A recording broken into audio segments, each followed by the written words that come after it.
Hello and welcome guys, आप सबका स्वागत है हमारे यूट्यूब चैनल में, भोजपुरी एक्सटी यूट्यूब चैनल में। अगर आप सब इस चैनल को सब्सक्राइब नहीं किए हैं तो प्लीज़ सब्सक्राइब कर लें ताकि भोजपुरी से रिलेटेड न्यूज़ सबसे पहले देखने को मिलेगा। आज हम बात करने वाले भोजपुरी के ट्रेंडिंग स्टार खेसारी लाल यादव के बारे में। Trending star Khesari Lal Yadav fan है तो प्लीज़ चैनल को सब्सक्राइब कर ले।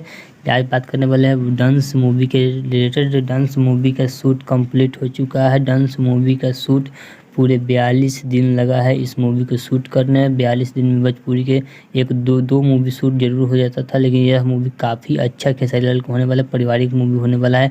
इसमें डांस रोमांस सब मिलेगा, लेकिन कोई कमी नहीं छोड़ी गई है। इस मूवी को डायरेक्ट किए हैं धीरज ठाकुर, काफ़ी अच्छे डायरेक्टर हैं। बात करते हैं इसमें एक रोमांटिक सॉन्ग है जिसमें नजर खेसारी लाल यादव और श्वेता शर्मा, नागिन सीरियल से फेमस है वह श्वेता शर्मा, वो भी नजर आएंगे। बात करते हैं इसको स्टार कास्ट में खेसारी लाल यादव और श्वेता नाम है जिस हीरोइन का, वही नजर आएंगे। बात करते हैं इसमें विलन में नजर आएंगे देव सिंह अक्षरत अली, सब आपको विलन में नजर आएंगे। बात करते हैं इस मूवी का रिलीज डेट अभी सामने नहीं आया है। इस मूवी का रिलीज डेट बहुत जल्द सामने आने वाला है। इस मूवी का जब आएगा तो हॉल में बवाल धमाल मचा देगा। जैसे संघर्ष 2 आया था उसी तरह का मूवी बनाया गया है।